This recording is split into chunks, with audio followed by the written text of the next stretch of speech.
everybody, welcome back, and we are here for season 2 for Wind Down Wednesdays, and I missed you all, and I hope you missed me too.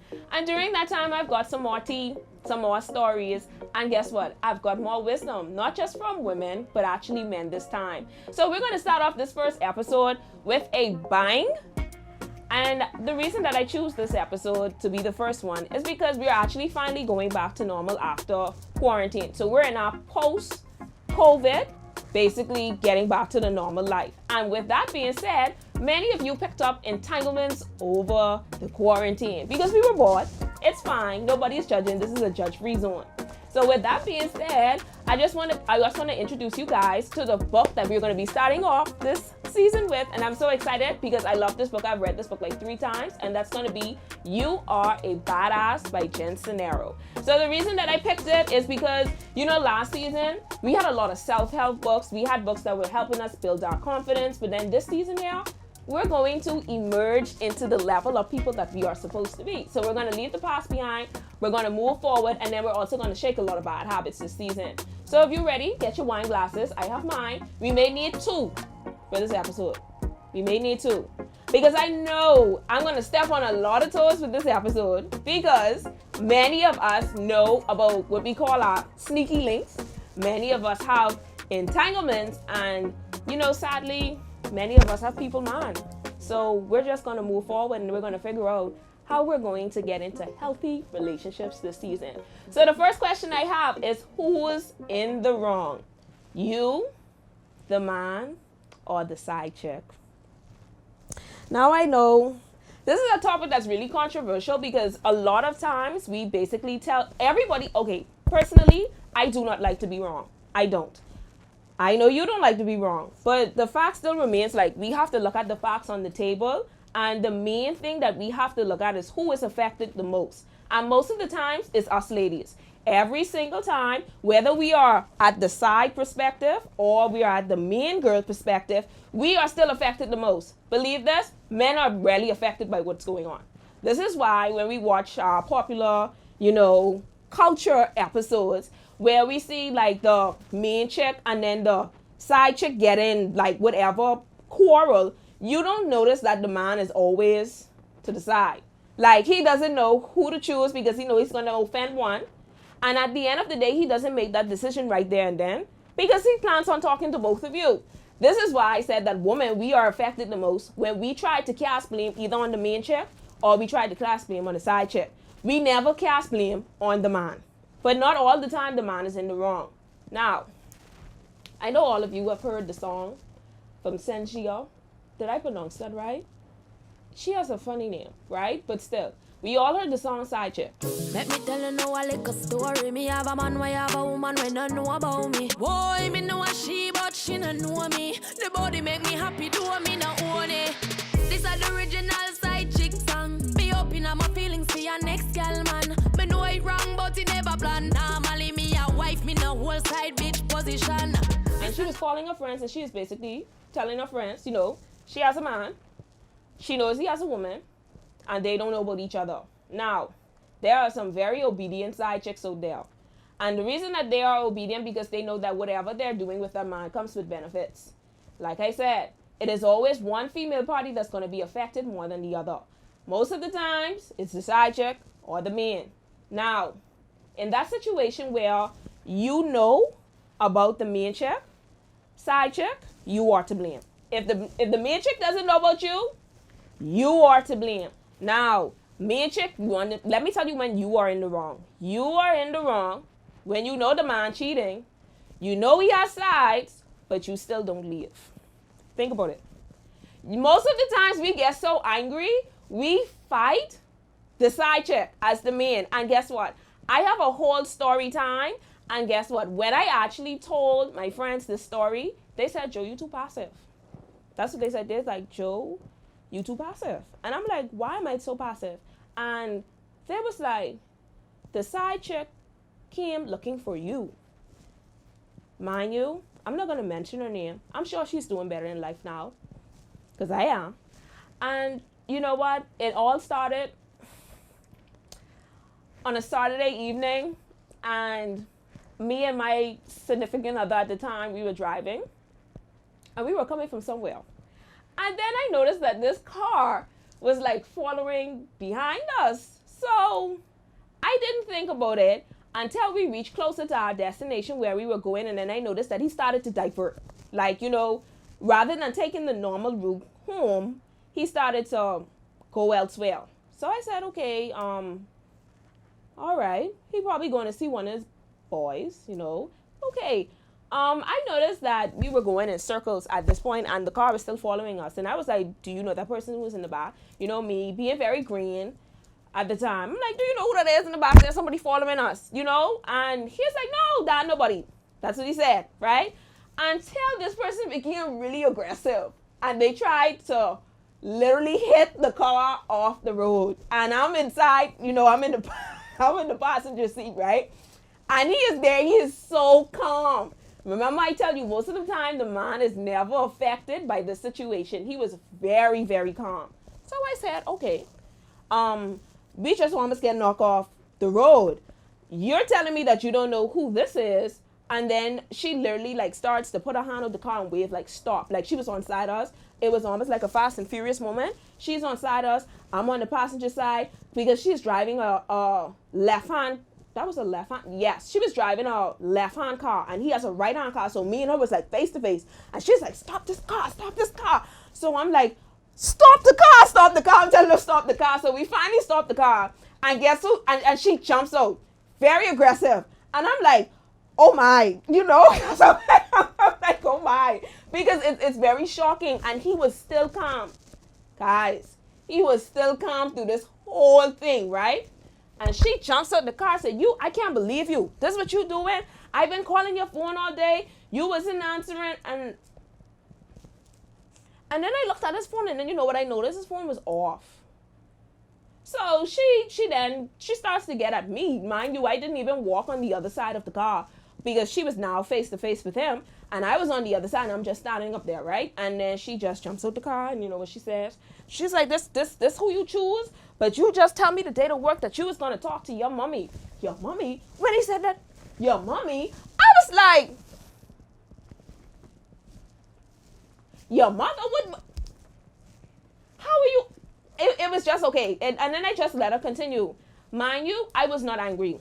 Shockingly. I was not angry because I understood. As I got older, I understood. A man is going to do what he says he's going to do. I can't force him. I can't fight with him. I can't make him make the decisions that I want him to make. And at that time, I saw a hurt woman jump out the car. Literally, I didn't argue with her. I didn't curse at her. I just stand there because I was in shock. I just couldn't believe it. And she was almost on the verge of tears. And it made me feel so bad that I started to row him. And I was just like, we don't have to do this. So I'm trying to be the mediator, right? And then, we in a really quiet area. We in the suburbs having this whole brawl, right? On the side by the park. And I think the people called the police because when we were driving off, I noticed the police was coming. It was two police cars. And she was just really like she couldn't believe it either. So I didn't get angry at her. And then that moment, that's when I learned the lesson that I can't fight her for him. He is barely fighting for her. And I can't get mad at myself for him messing with her, but I can make the decision whether or not if I stay. I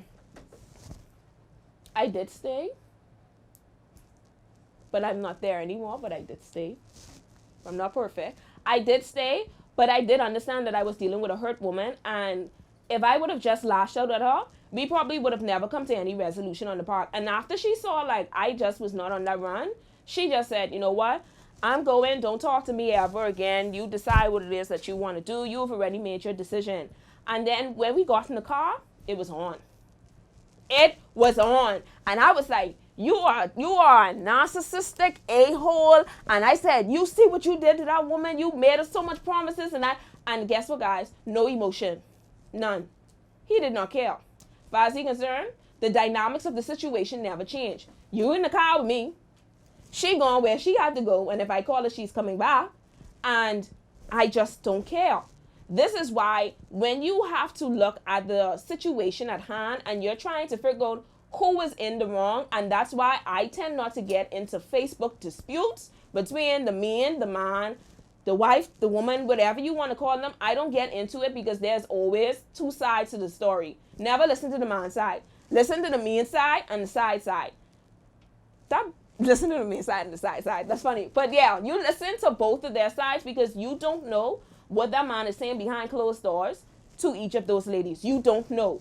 But however, when you do know better, you do better. So I was to blame if he still continued that relationship on, even though I stayed. At that point, I can't blame her no more. I can't blame her. I have to blame myself. Once you already done find out somebody is cheating on you, you have to blame yourself. You can't blame nobody else. She knew about me, therefore she couldn't get mad at me anymore. She has to blame herself. We have to blame the man together. But if we don't want to make a change, then he won't make a change. A man is only going to do what you allow. I learned that like 365 days times 3 too later, right? I learned that very, very late. And most of the time, we can't say who is in the wrong unless we actually look at the whole situation at hand. And then I got a question, how do you deal with a side chick? Mom, if you have to deal with a side chick, you settle in. That's it. Like there's no way to cope. There's no way to try and make it work. If he is making the decision to be unfaithful to you, you have then settled. If you already know about the other lady, there's no way to deal with a side. Now, husband and wife, I consider that big people business, right?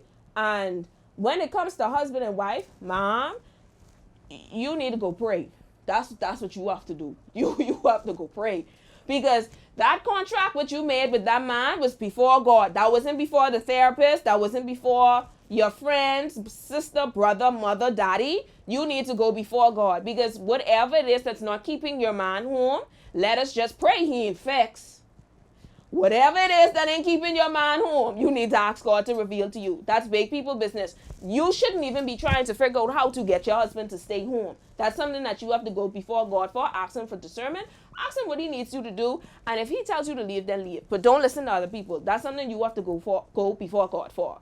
But when you're unmarried, technically single, if your emergency contact is still your parents, you still write your parents' last name, you should not be dealing with a side chick. You need to leave.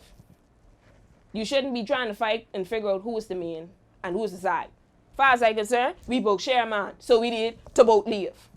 That's what you have to do. And let him continue going on and doing whatever it is that he needs to do. And that goes for men too. Because you have some women that have men tendencies and they take men through the ropes too, where they have 1,000,001 side men. That's just how it is. But, like I said, during the quarantine, many of us picked up entanglements and sneaky links that we were not supposed to pick up. Leave the people alone. If you have somebody's man, you have somebody's husband, leave it alone. Go your way. Find somebody that can see you both in the night and in the day. Not only at night. Do not find someone that you have to sneak around with. Don't find someone that you have to make sure the car tint. Don't find someone that you feel as if you have to keep addressing them as sneaky links because you cannot say their name. Find somebody for you. Do not settle. And with that being said, let's get back into the formalities. Like that first episode, I like that one. And you guys, this season is going to be full with a lot of controversial topics in regards to relationships and women in general. Most of the feedback that I got this season came from men. Now listen. Women, we are very wise, but there are some things you have to get from a man's perspective in order to actually navigate in a man's world. That's the bottom line.